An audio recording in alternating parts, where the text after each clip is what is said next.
Because Silksong wasn't hard enough, they challenged all of you to defeat the last judge as fast as possible from a brand new game, glitchless.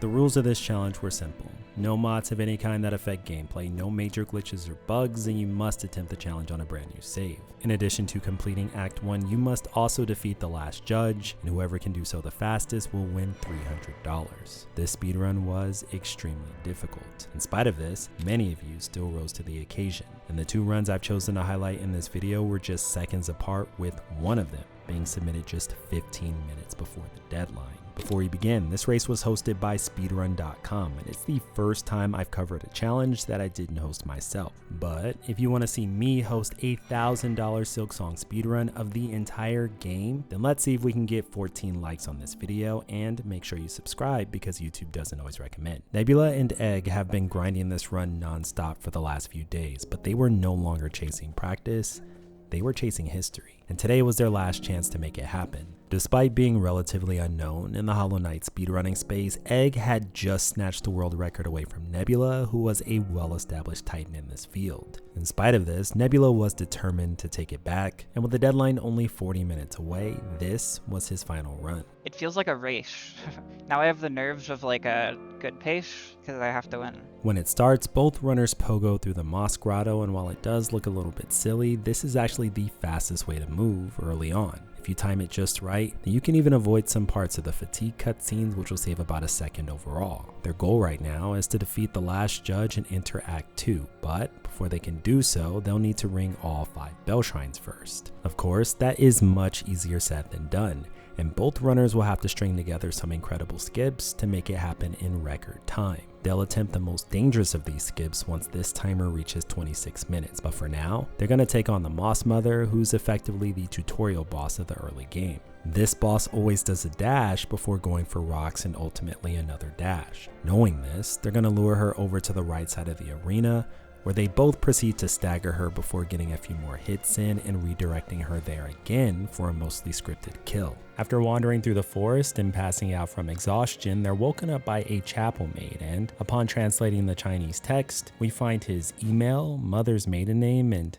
is that his Club Penguin password? Listen, unfortunately, just like Nebula, millions of people have their data harvested and sold online by data brokers every single day. These are companies who build detailed profiles about you from public records, social media, and pretty much anything else they can find. You'd be surprised at how easily anyone can look up your full name, address, or even details about your family. That puts you at risk for things like doxing, phishing scams, or identity theft, but thankfully, Delete Me can help protect you. I wouldn't recommend something that I don't already use myself, and ever since I started working with Delete Me, they've already removed hundreds of listings about me from data brokers online. They're a hands-free subscription service who makes it their mission to remove your personal information that's being sold. The process was super easy to get started, and some of their plans are as cheap as a cup of coffee per month. So do yourself a favor and get 20% off Delete Me consumer plans when you use code PARTNER20 and my link in the description. Signing up directly helps me run challenges just like this one, so don't be like Nebula, you deserve to be protected. Use my link in the description to sign up today. The reason they're playing in simplified Chinese is because there are fewer characters overall, making it much easier to mash since the text pops up quicker. Once they're done talking to the maid, both runners make their way east toward the marrow, where the first bell and the beast guarding it is waiting for them. Before they can challenge it though, there's a skill they need to pick up first, and the fastest way of getting there is by pulling off this skip. This is the first of many skips like it that we'll be seeing throughout this run, and by luring over this paid actor and pogoing off of its head, they're able to skip a large part of the marrow and save a ton of time in the process. Shortly after arriving in the moss home, both runners are going to use the challenge skill, or Grama, to lure these enemies closer so they can pull off yet another skip. This one is relatively minor by comparison, but still saves a lot of time nonetheless. Doing so rewards them with Silk Spear, a new skill that'll allow them to tear through the webs that have imprisoned the Bell Beast. By this point, Egg is trailing behind by about 5 seconds, but this is the perfect chance for him to close that gap. Their goal in this fight is to defeat the Bell Beast before she transitions into phase 2, because if she does, then she'll disappear underground and waste a lot of time. To prevent this, they're going to try to bring her down to 80 health as fast as possible. This boss starts with 150, and since each base needle attack only does 5, they'll have to get creative to maximize their damage potential. Silk Spear is a good start, as it does 15 damage per hit, but they can push this even further by animation canceling. Whenever you turn around after a needle swing, Silk Spear comes out quicker. If you swing your needle in the air just before landing, it comes out even faster.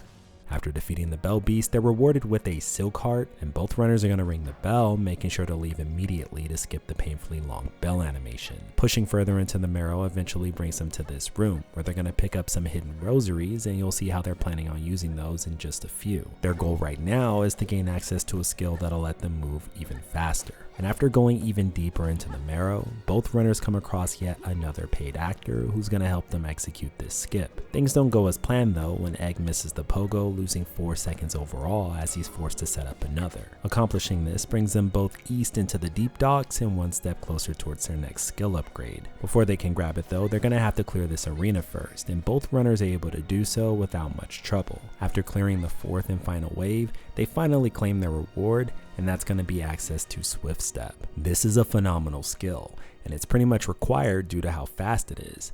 It's also very close to their first flea, and each runner is going to take the time to grab it because fleas are very important in this run, and we'll come back to exactly why that is a little bit later. For now, there's only one thing standing between them and the second bell, and that's Lace. This boss fight can go one of 2 ways. If you're able to knock her into the lava, then you can save a lot of time in this fight, but Lace will do everything in her power to prevent that from happening. Staying aggressive is the best way to pull this off, and Nebula is able to knock her in just 10 seconds into the fight. On the right side of the arena, he goes for one more lava dunk, but Lace has other plans in mind and takes center stage instead. After getting staggered mid-stage, Nebula keeps the pressure on, and Lace goes down in about 21 seconds. Egg wasn't as fortunate. When his fight starts, he opens with a Silk Spear, and some well-placed movement keeps Lace on her toes. After pushing her all the way to the edge, Egg goes for it all, but Lace escapes the corner before getting staggered mid-stage. While she's dazed, Egg moves in to capitalize, and after going for another dunk, Lace blocks the Silk Spear and decides to stall further. At this point, Egg's chosen to standardize his play, opting not to tunnel since Lace isn't cooperating. Given the hand he was dealt, Egg finishes his fight in about 24 seconds, which is pretty much the average for a fight where you don't knock her into the lava. Defeating Lace grants them access to the second bell and the far fields, where each runner heads east toward their next objective while demonstrating some impressive movement. Their current goal is to collect all 5 fleas, and it's worth mentioning here that if you look closely, you'll notice that Nebula and Egg are using 2 slightly different modes of transportation. Despite being ahead, Nebula has opted for sprint dashing, which is slightly slower than Egg's pogo dashing. When a viewer in his stream asks him why he doesn't do it, Nebula's response is that he simply doesn't like it. As Nebula is making his way up this platform, he makes a costly mistake, reminding us all just how precise this movement can be. This loses him about 5 seconds in total, bringing Egg that much closer to first place. It's so dumb, man. That's like valuable time. Eventually, both runners make it to the flea in this area, completing their detour and bringing them to a total of 2. In order to grab the next one, they'll have to return to the Bell Beast, which they can do faster by quitting out and respawning at the last bench they rested at over in the deep docks. Heading west from there brings them both to a bellway, and now that they're here, we finally get to see why they picked up the money early on. It cost exactly 40 rosaries to fast travel using the Bell Beast, but before they do so, they're going to pick up the flea in the next room first. This room is entirely cycle locked, meaning everything up into the last pillar doesn't really matter as long as you're fast enough. Nebula grabs his flea without much trouble, but Egg gets a little greedy and is forced to pay the price, losing 4 seconds overall. With the third flea in their possession, after traveling back to the marrow, they're going to sit at this bench because they plan on returning here later on. Obtaining the 4th flea requires defeating another mini-boss, and you can save a lot of time in this upcoming fight if you play aggressively. Just outside the arena though, Egg takes an unexpected hit, and this is gonna cost him. That mistake drops him to 4 HP, which will completely change his approach in the boss fight. Normally runners will intentionally take a few hits to stay in close and dish out some extra damage, basically trading health for speed, but with his HP cut this short, Egg can no longer afford to. Despite the setback, he puts on an impressive display, weaving through attacks with near flawless precision and defeating the boss around the same time as Nebula, who finished his fight in just 13 seconds. With that mini boss defeated, both runners ascend the terrain using some precise movement to make their way over to the 4th flea, and after freeing it, they'll instantly quit out to return to the last bench they used, which is currently in the marrow. After freeing the 5th and final flea,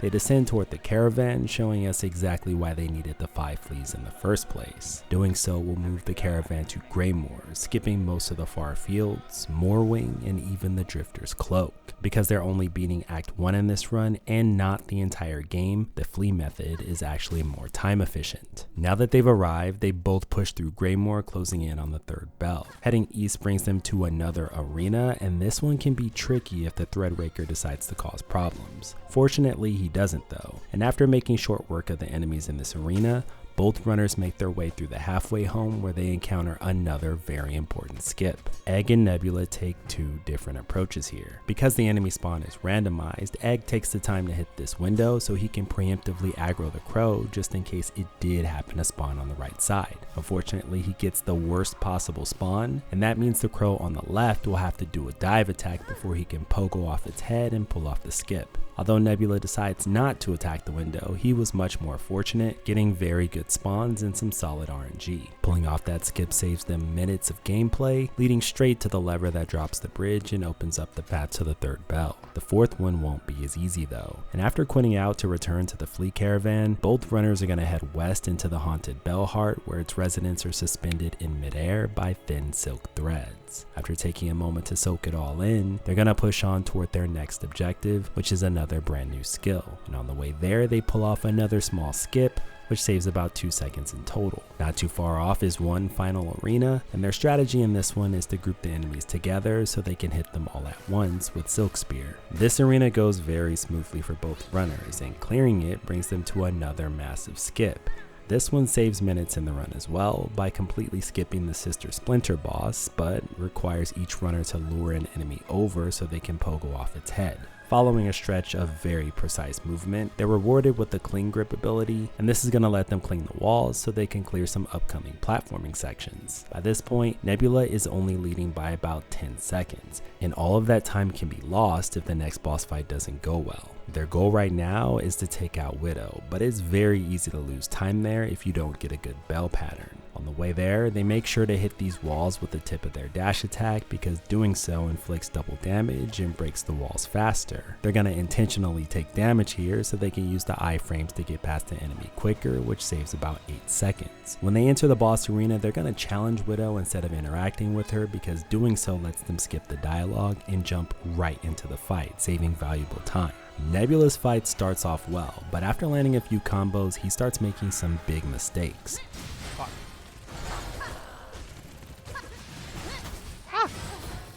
Missing the spear there wastes some valuable silk, and things take a turn for the worst when he whiffs another spear. Despite the shaky gameplay, Nebula keeps it together, bringing Widow into her 3rd and final phase. The average Widow fight takes him about 40 to 50 seconds, and although Nebula had a rocky start, he recovers nicely and finishes his fight in about 50 seconds. Determined to make up for lost time, Egg challenges Widow, but he's also met with a few challenges of his own. The bell patterns that he gets are less than ideal, and he also misses a few spears in phase 2. His personal best in this fight is around 36 seconds, but he finishes this one in 53, bringing the gap between the 2 runners to just under 15 seconds.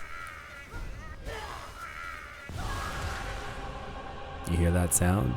That's the sound of inevitability, and defeating Widow brings each challenger to the final stretch of the run. It's still anybody's game at this point, and there are 2 key obstacles remaining that'll determine the outcome of this race. The first obstacle is the Blasted Steps skip, and it is the most important skip of the entire run. If done correctly, then it can save 14 seconds overall, but if you mess up, then you'll lose 20. After ringing the final bell and acquiring the Needle-In, both runners exit due west using every tool in their arsenal to move through this area as quickly as possible, making sure to collect hits of silk along the way for what they're about to do next. By this point, Egg has officially closed the gap on Nebula, bringing their times to just 8 seconds apart, and this upcoming skip is his chance to finally take the lead. While this skip does take advantage of a glitch in the game, Speedrun.com's rule set considers this glitch to be minor and therefore legal in this challenge. Egg is gonna attempt to perfectly time a dash, heal, and then dash again so he can jump off the wall without bonking his head on the ledge. As he approaches the skip,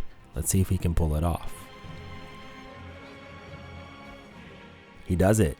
His execution there was actually perfect, and all that's left to do now is play the Needle-In in front of the Great Doors so he can awaken the final boss of the run.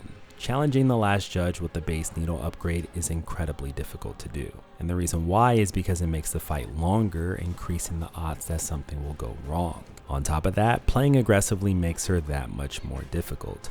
But all things considered, Egg's fight is off to a great start. His strategy is to look out for 2 attacks, the Thurible Spin and the Blazing Rings. Most of her attacks can't hit you if you're standing right in front of her, but these attacks in particular will force you to respect her. After some very impressive gameplay, Egg takes a massive hit, and that's when things start to spiral. With just 1 health remaining, Egg gets a clutch stagger and uses it to heal. When the last judge recovers, Egg gets caught by some residual flames, and this is not a position he wants to be in. Keeping it together, Egg goes for another heal, but he knows that he has to end this fight soon. The moment the rings fade, he completely snaps and retaliates with some reckless aggression.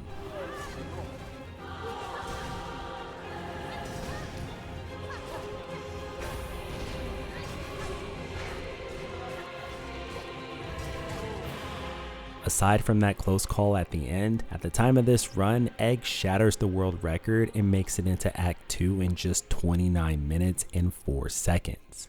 Can Nebula beat that? Nebula's mic falls silent as he approaches the blasted step skip. If he mistimes his dash or hits his head on the ledge, then this could be the end of his run.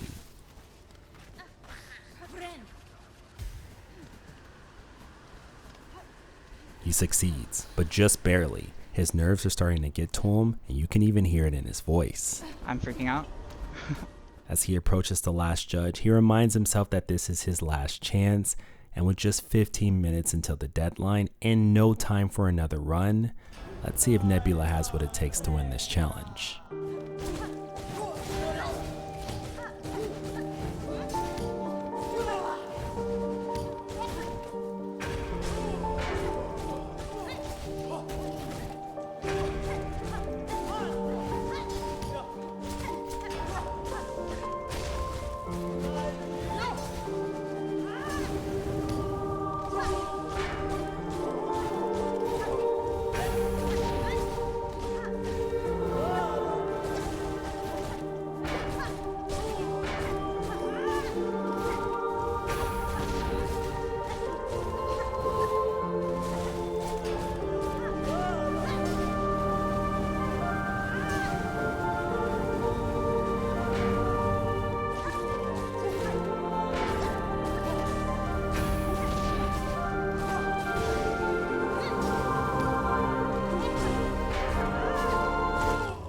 GG.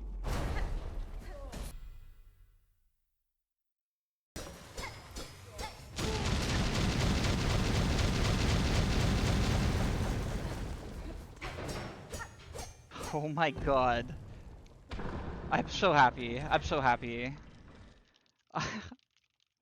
In the end, Nebula was able to come out on top, taking the record back from Egg just 15 minutes before the deadline. Thank you so much to both runners for letting me commentate their runs.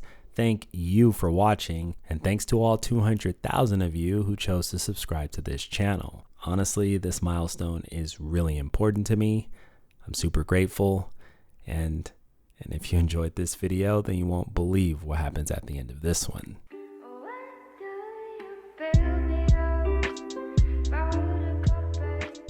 Bye-bye.